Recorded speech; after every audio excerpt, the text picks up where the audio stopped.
360 here from the News Hub at Asiedu-Dartey. I'm Natalie Ford. And my name is Alfred Okansi. Together, we bring you the news here from the News Hub at Asiedu-Dartey. Coming up tonight. Do you buy? Workers of Pantang Hospital refuse to back down on sit-down strike despite pleas from management and mental health authority. The National Disaster Management Organization, NADMO, yet to reach out to victims in communities cut off by flood waters from River Pra.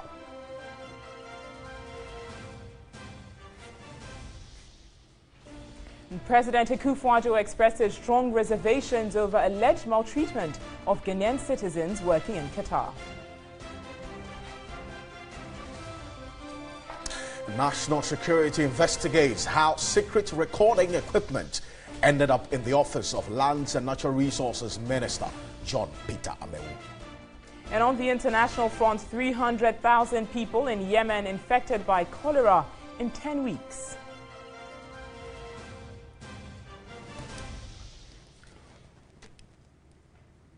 We've got the details of these stories as well as the very latest from the world of sports and entertainment here on News 360. And we're streaming live on 3news.com as well as TV3 Ghana on Facebook. Let's start off with our first story this evening. The National Disaster Management Organization is yet to reach out to some victims in the communities which have been cut off following a spillover of River Pra. Close to 1,500 residents of Chiaboso in the Adansi South District of the Ashanti region have been displaced. Here's a report by Benjamin Edu. Days of heavy rainfall has left the river overflowing its banks, gushing into homes and destroying property, leaving hundreds displaced. An emergency response operation is underway in New Edubiase to assist victims. The National Disaster Management Organization, NADMO, has so far accounted for nearly 1,500 residents, but is struggling to reach victims in some of the communities that have been cut off. The only basic school in the community has been closed down due to the difficulty by people to cross the river. Vehicles and other items were also submerged, and now farmers are counting their losses. About 90% of the kids normally come from the other side, and because of the flooding, they can't cross the river. So the headmaster, Mr. Light, just told our director of education that is the situation, although she insisted that we should still come to school.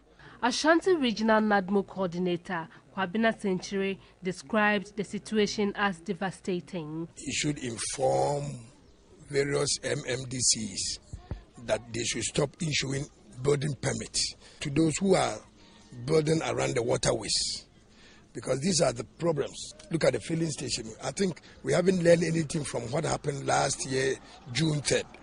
The Adansi South District Chief Executive, Francis Kwabena Ankoma, pledged the support of the Assembly. My advice to them is for also to exercise patience. We, the Assembly, will take the matter up. We will discuss at the Assembly level and see how best we can help those who are affected. That's a very bad situation, as Absolutely. you saw there. But I mean, what's worrying is that it's not just in the Ashanti region, it's across other regions in the country. And I'm going to take you through that now. The other areas that have been affected by floods across the country, like you see on the screen here, the central region, over 2,000 residents were affected or have been affected in Trefo Praso. And in the eastern region, there have been over 150 residents displaced in Ahiantroga, Kwewu, Afram plains. This shows loss of property in these areas. In addition to that, as you saw in the report earlier, the Ashanti region, over 1,500 residents have been affected in Chiaboso Adansi South District, and the western region, where over 800 residents in Anlo Beach Town, Bosom Do, in the Shama District have been affected. And it's very worrying, talking earlier in the story that you saw there about building permits being issued and care being taken with regards to that. These residents have obviously lost property and lots of money, and it affects their economic implications as well. And that's what's particularly worrying about it. Alfred, you didn't take this discussion further. Indeed, and Natalie, you're so right about the impact it's having on the residents there. And so I've been joining on the telephone by the Central Regional NADMO coordinator, just as you said, that it's not only in the Western region or the Eastern region, or also in the some parts of the Ashanti region as well. The Eastern and Central region is heavily affected. James Apia Mensah is the Central Regional NADMO Director. He joins us on the telephone. Ms. Apia, I thank you very much. Good evening to you. What exactly is the current situation in Chifo Praso as we speak? Oh, yes, Chifo Praso is a disaster zone place. And I've been there last week. This week, I've not been there. But I am now in Accra. I have to see my headquarters from some leave items to Praso before. Yes, they are in disaster, in fact. Yes. You described the situation as a disastrous situation. Now, the last time we checked, 1,200 persons had been displaced. Now, the figure we are getting is that over 2,000 residents have been displaced as a result of the floods there over the weekend. Now, can you confirm this to us? And if that is the case, do you have enough relief items to take care of them as we speak? No. In fact, we don't have enough relief items. That is why this afternoon, when I was called, I told them I was heading towards Accra. Tomorrow I have to meet with my Director General. Yes. And I'll have to sit down with him and find out how best we can help to the Praso people, because they are in disaster. Yes. So if you didn't mind, tomorrow by 10 o'clock, 11 o'clock, you call me back and I will tell you what my Director General has told me. Yes. No, well, I just wanted a confirmation as to the figure now. The last time you gave us 1,200. Now we understand over 2,000 residents have been displaced. Is that the case? Yes, that is the case. Now the situation has risen to about 2,000 plus. Simply because there is a particular place we called Shokwada. Yes, when I went there with Honorable Otum, that is Jomo Otum, the MP for the area, the people told me categorically that they were not going to register because in the previous administration, people registered them and they never had the relief items. So I wanted to find out from them, why was it that it is going to be a perennial situation? All time round, you've been collecting relief items and you don't want to move from this place. And they told me that is the place they have acquired for a very long time. And the first disaster was around 2010. So it's about 7 years now. And right. They had not received any kind of disaster, or they had not experienced any kind of disaster. So they were not going to move. So I begged them and told them that they had to register, because this time around they have a new administration and we are going to help them. So they, in fact, they were reluctant. But then after Odumjumo, the MP spoke with them, they started registering, because the way he was, interacting with them, they were happy. So they registered. But they registered when we were out. I sent my boys there to go and do the registration. Right. So in Cape Coast, I was told the number had jumped. And as I'm speaking now, I am told that they have about 2,000. So I'm going to tell my Director General to find out if we can have some help for them.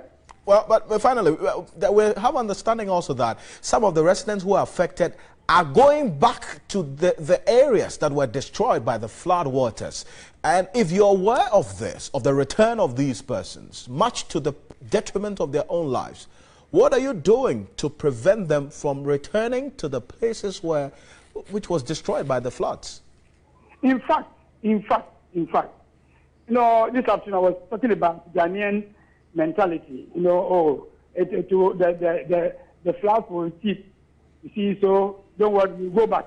In fact, when we were living there, we sometimes, start six at the levels where the flow was edging. You see? But we were standing there, we saw the flow coming closer to us. And people were registering, so we left. But then I convinced the MP to find some leave items for them. And he promised giving them some rice. I was even there when he called his district acting director to go and find some rice for them. Went to a specific store for the rice. Right. So the guy went there, and as for the distribution, I was not there when it was being carried out. Okay. Yes. So what I'm saying is that, in fact, the people are not ready to move from the place. Right. Now, what can we do? It's like a father with a what do you call it? A child who is an obstinate. Mr. He's not ready to change. Okay, thank you. We'll call you tomorrow. Because the child is an obstinate child, or is a child who is a very bad. Okay. I get your point. The child's plight. Right. Now, thank you. They are pleading that I have to help them. Great, thank you very much. What I'm doing is that I have to go to my... Mr. James Appiah Mensah, grateful. He is the Central Regional NADMO coordinator there. So tomorrow at midday, stay with us here on TV3. It's going to be a lot more updates on this particular story. Absolutely, Alfred. But in other stories this evening, President Akufo-Addo has expressed strong reservations about alleged maltreatment of Ghanaian citizens working in Qatar, receiving letters of credence from some 4 envoys at the Flagstaff House, including Qatar. The president charged the Qatari authorities to investigate the abuse and ensure the safety of Ghanaians. First to present her letter of credence was Martinez Francois Fossa of Benin. The ambassador pledged to further strengthen ties between Benin and Ghana during her 3-year duty stay. President Akufo-Addo asked for more effort to deepen trade relations between the two countries. Ambassador Marcus Nicholas Paul Duttley of Switzerland was the next to present his letter of credence. It is my intention not to refrain my engagement in trying to develop our bilateral relations, especially economic bilateral relations. President Akufo-Addo wants the two countries to diversify trade for the benefit of its citizens. Even though there's a substantial trade between us in terms of gold and cocoa exports to your country, for instance, the time has now come for us to look for an opportunity to diversify that trade. We are launching a very ambitious program for industrial development in Ghana, as well as enhancing the quality and productivity of our agriculture. We're very, very keen to showcase the programs and the plans we have to you and to potential Swiss investors.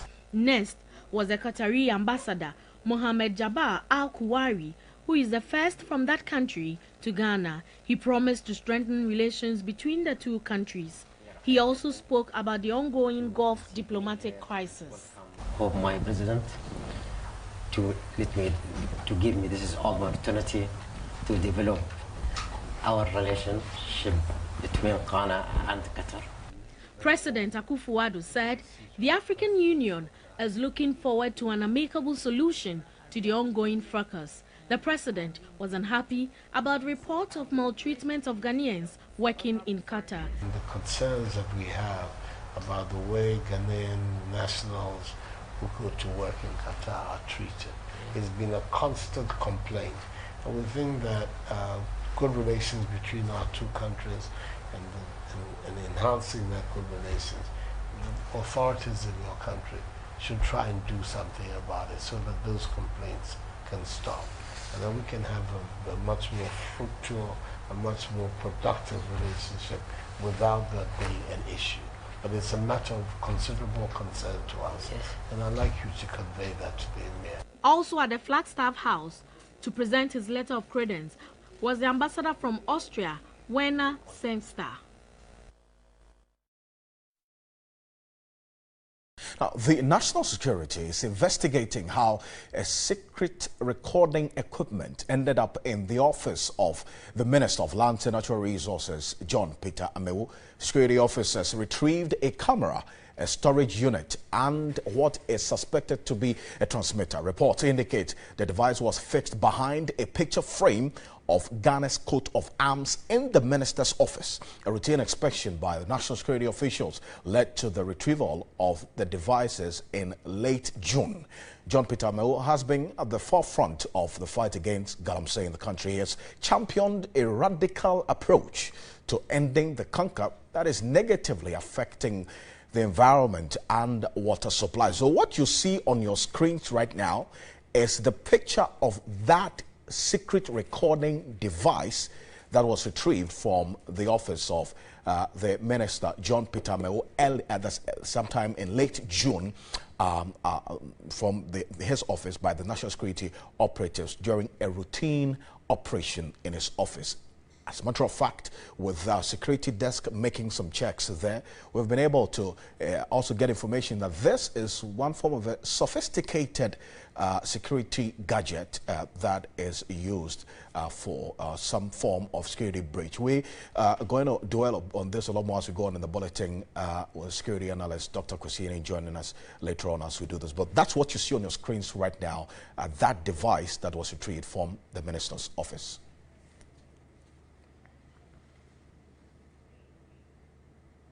We'll try to get Dr. Kwesi in. He's going to be joining us going in the bulletin to deliberate on how worrying this is. So stay with us.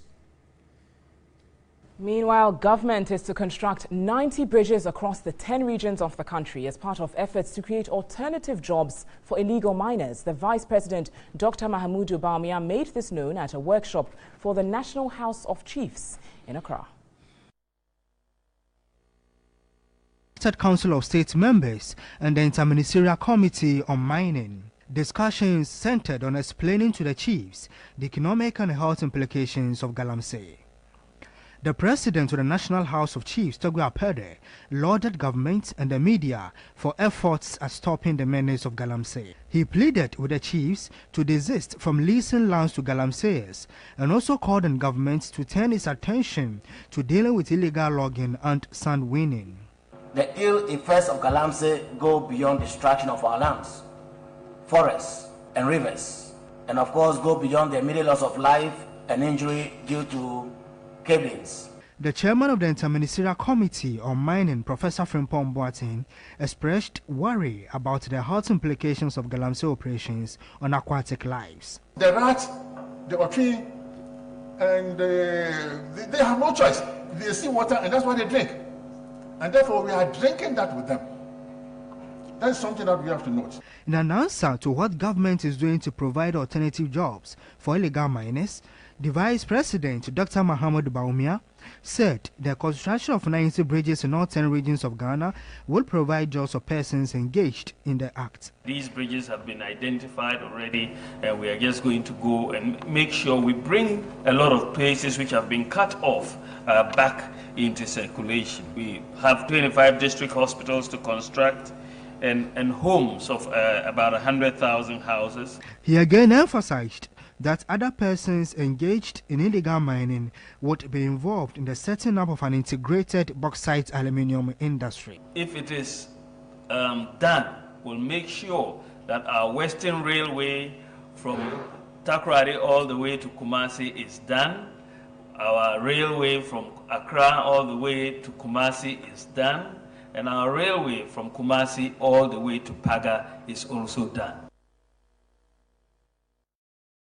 All right, so let's go back to our earlier story about that secret audio-visual recording device that was retrieved by from the Minister of Lands and Natural Resources Minister's office by the National Security. Dr. Emmanuel Kwesi is the Director of Faculty of Academic Affairs and Research at the Kofi Annan International Peacekeeping Training Center. Is a security expert. Doc, I thank you very much. Good evening to you. Now, how worrying is this? Because if you speak to the minister, he gets that consent that there's nothing to really worry about. At least that's the indication he gave to us earlier on when we spoke to him. How worrying is this from what you have seen, the device that was gotten out of his office? Well, I think it's worrying, very worrying. But part of the role of the minister is to calm, public concerns and public fears. So in that sense, I do understand its attempt to, sort of calm, people's fears and concerns. But this is very worrying, but it's not surprising that this has taken place. Because the nature of the consistency and the intensity of the responses to the Galamsey crisis, it's only natural that those whose interests are being threatened by the state will also fight back.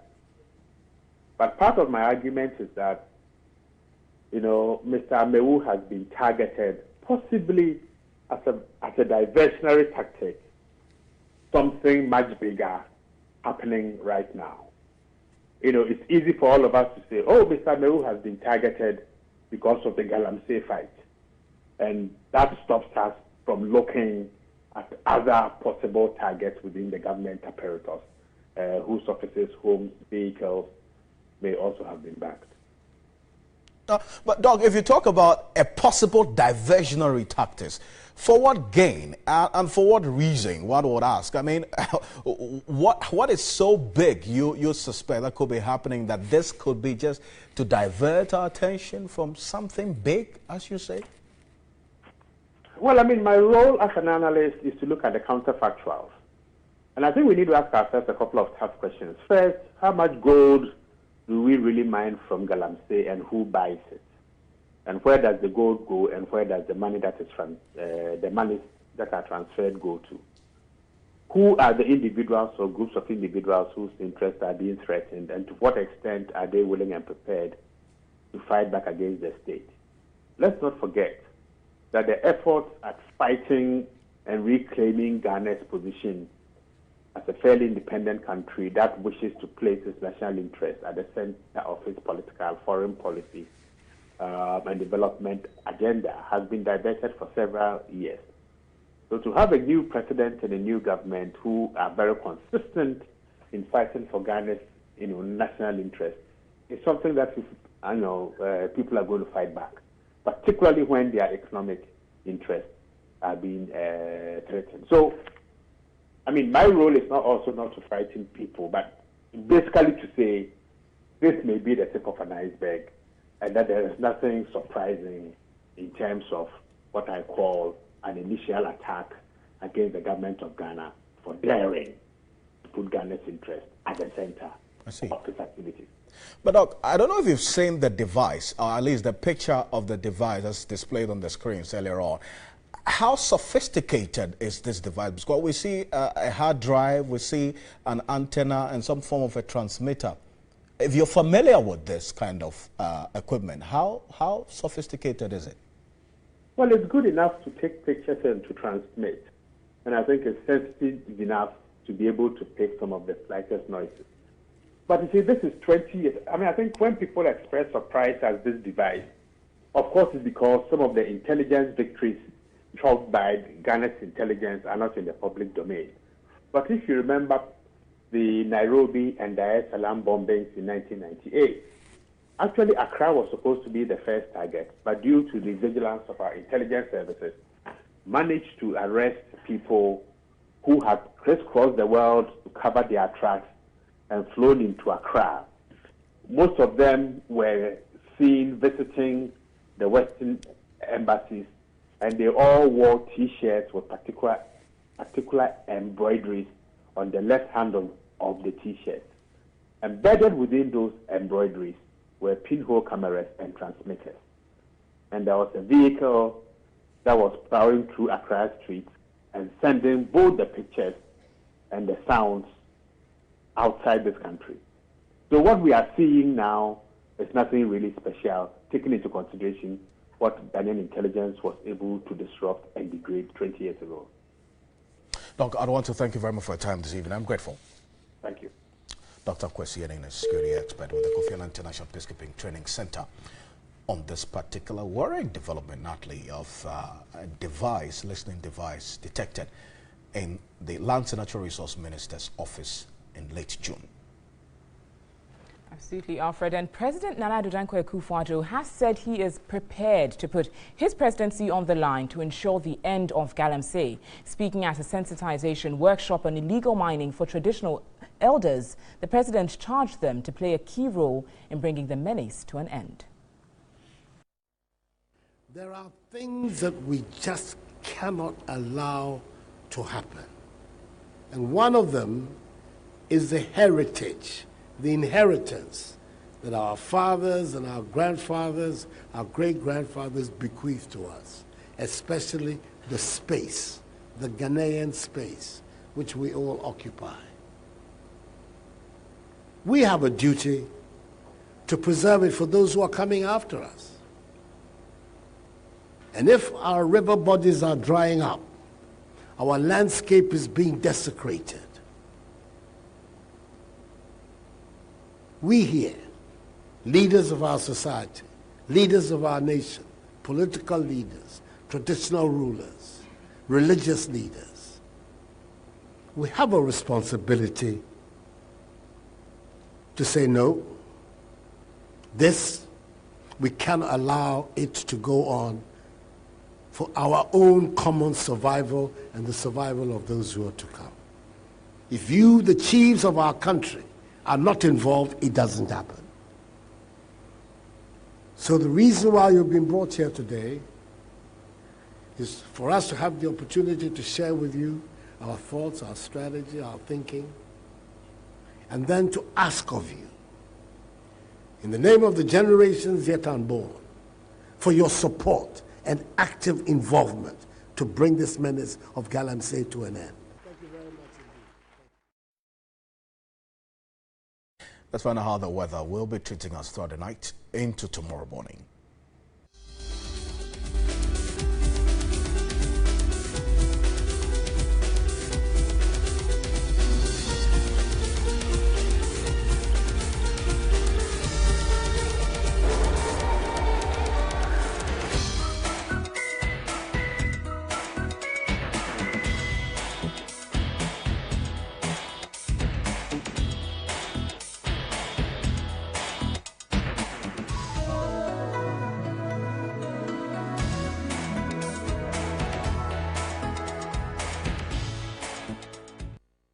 Live here on News 360. Remember, we're streaming live on 3news.com as well as TV3 Ghana on Facebook. Return with more news shortly. Stay with us.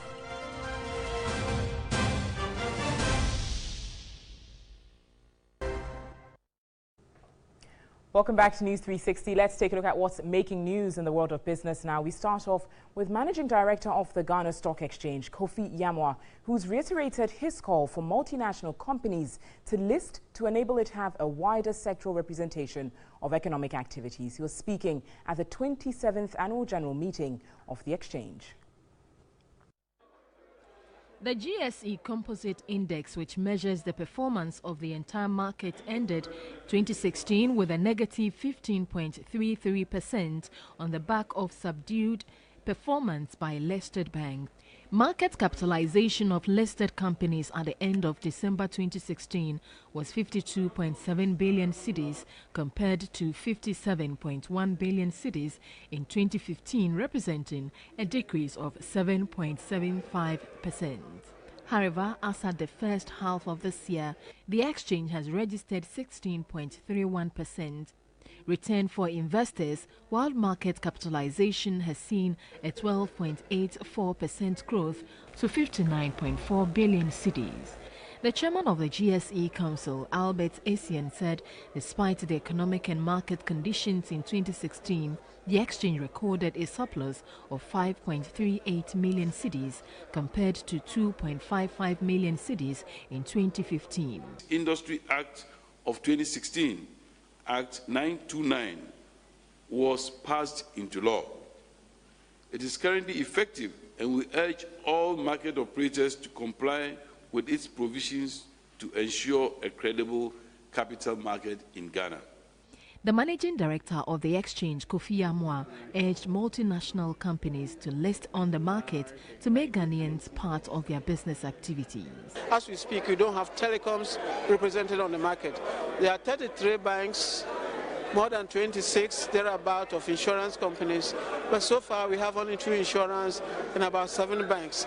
We want that to improve so that when we talk about the exchange and indices and so forth, it becomes a much broader representation of economic activity in this country.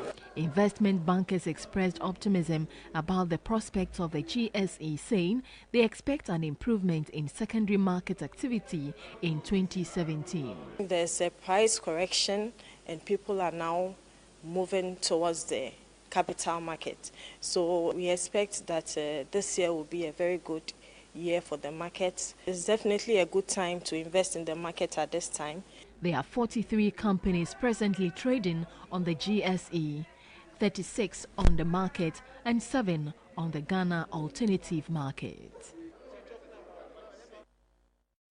And telecommunication company MTN is seeking to increase its internet penetration in Ghana by 60% by the year 2020. At a stakeholder dinner with its group board, Chief Executive Officer of MTN Ghana, Ebenezer Chim Asante, explained the move would improve the lives of its clients. Ghana logged onto the internet in 1995 and has been ranked 10th most connected country in Africa, with MTN among the country's internet service providers who have contributed to this success. It is the first telecommunication operator in the country to introduce 3G and 4Gs and has so far invested more than $2.5 billion in improving its network and infrastructure. Having chalked great success in its teleconnectivity service, MTN is confident in enhancing its internet penetration speed by 60% by 2020 in sub-Saharan Africa. This is to enable clients to experience better service. Chief Executive Officer of MTN Ghana, Ebenezer Chim Asante, urged clients to explore the full advantage of technology to shape their lives. There is so much we could do with technology to accelerate progress in our country. The digital future can even be more progressive if we expand the work we do together. We can offer lifestyle-propelling solutions to enable people derive more from everyday living and work. Group Chief Executive of MTN said MTN is determined to remain the giant in the country's telecommunications sector.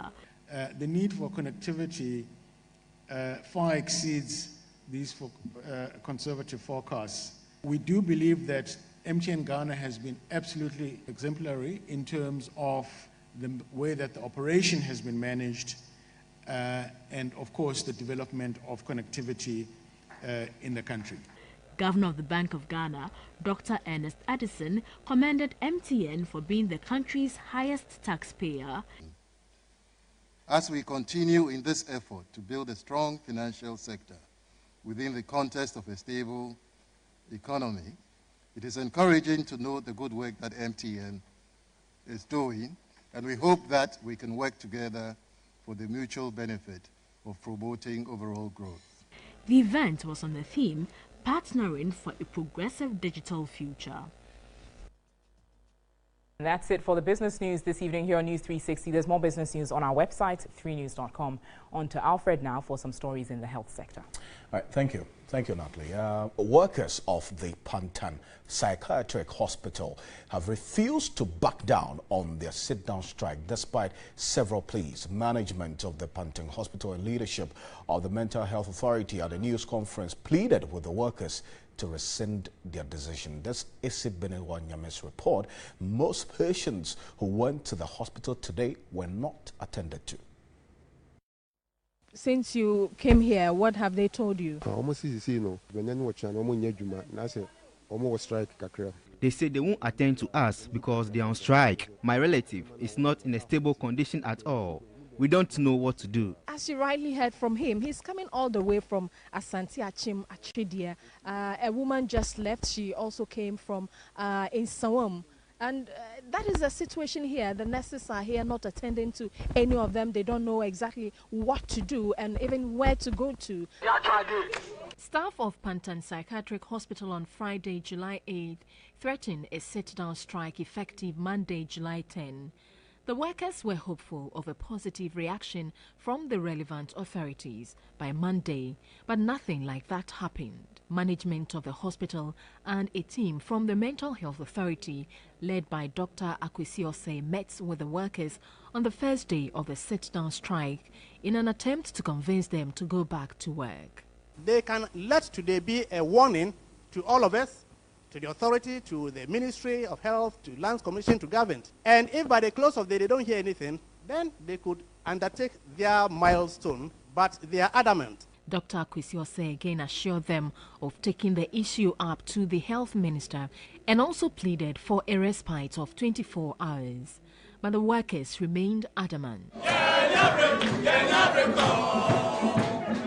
All developers should halt. We will not rescind our decision. Yes, we are coming. Leaders of the striking workers have served notice to continue with their roadmap to halt the operations of the hospital on Wednesday, July 12, and hit the streets if they do not receive any positive feedback. First, they put a halt to all the developments that are happening. They revoke all the building permits that they've given to people. Structures that have been put down that are blocking access to sensitive, operational facilities in the hospital should be pulled down. This is what is going to make us come back to work. The team visited the encroached sites to assess the situation. At the time of leaving the hospital, management of the facility and the leadership of the Mental Health Authority were heading to the Health Ministry to brief the sector minister. AC Benewa Nyame TV3, Pantan Psychiatric Hospital. Certainly bring you more on that development in our subsequent bulletins. You're watching News 360. Return shortly with the very latest from the world of sports with Thierry Nan. Stay with us.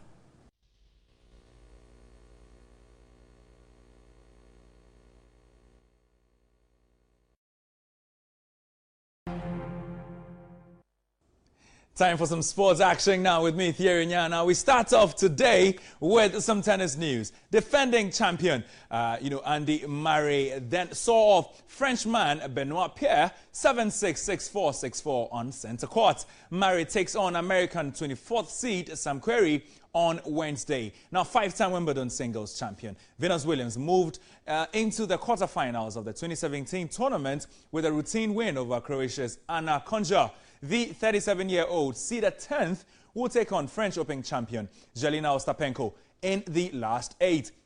With Venus still in, she remains the only woman still in the tournament to have won it previously, which means if she gets knocked out, there is going to be a fresh new winner for the Wimbledon tournament. Now, top seed Angelique Kerber will lose her world #1 ranking after being beaten by Spain's Gabin Muguruza in the 4th round at Wimbledon. Muguruza, the 14th seed and a runner-up in 2015, won an enthralling match 4-6, 6-4, 6-4 in 2 hours and 20 minutes on court 2.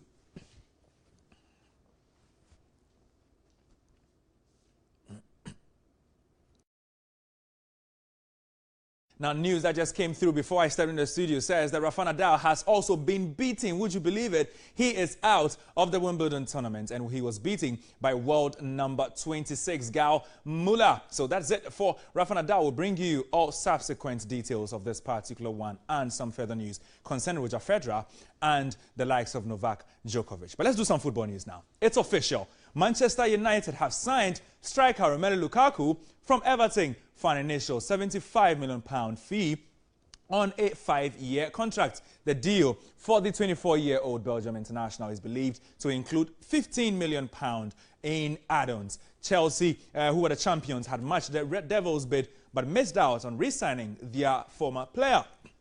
Lukaku sent a farewell message to Everton on Monday in which he thanked the club and said it was an honor to play in front of their fans.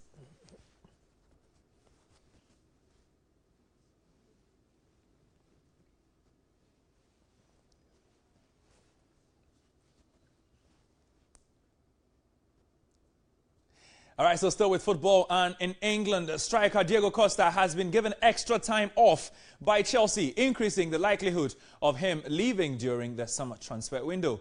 The Spaniard has been linked with a move, having been told he's not part of manager Antonio Conte's plans. Costa did not train on Monday, with both parties understood to be keen to avoid unnecessary distractions. The striker was the only player missing from Chelsea's Cobham training ground other than Antonio Rudiger, who only joined the club on Sunday. Costa is expected to stay away for at least the remainder of this week. This is probably some bad news for Chelsea, who are in search of a striker but cannot find one.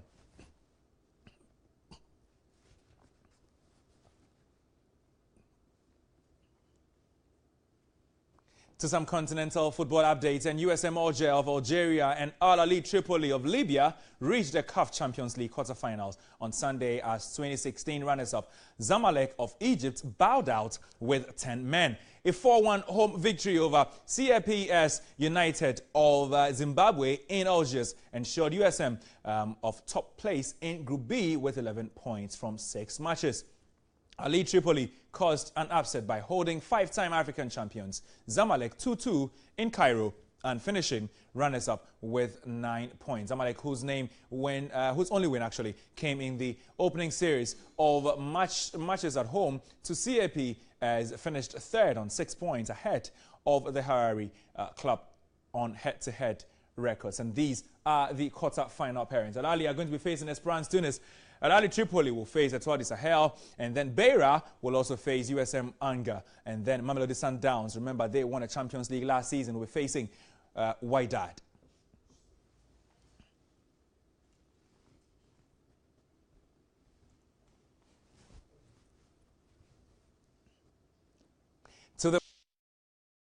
Well, in entertainment evening, members of world-renowned live band group Osibisa have challenged musicians to invest in their future as they prepare for the world stage. They were speaking in an exclusive interview with TV3, and they indicated the group wants new crop of Ghanaian musicians to make live band performances an active part of their career.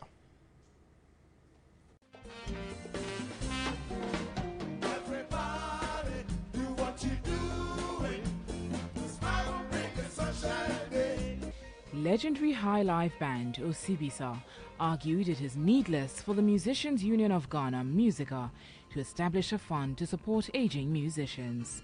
Founding member of the group, 69-year-old Wendell Richardson, asserted that musicians should secure their future when active in the music business. I don't really believe in societies that collect money and say they're going to do things.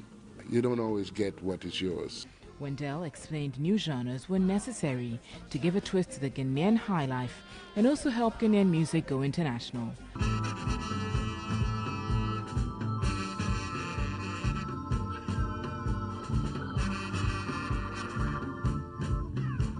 On live band music, chief drummer of the group, Sol Amafio, said it remains relevant despite the influx of foreign genres on the Ghanaian market. It's not fading out because that's where we started from until the Europeans came with recordings. Now that technology has gone very far, and we have to do what we do. The group, currently made up of 4 members, intends to recruit and train young, talented Ghanaians.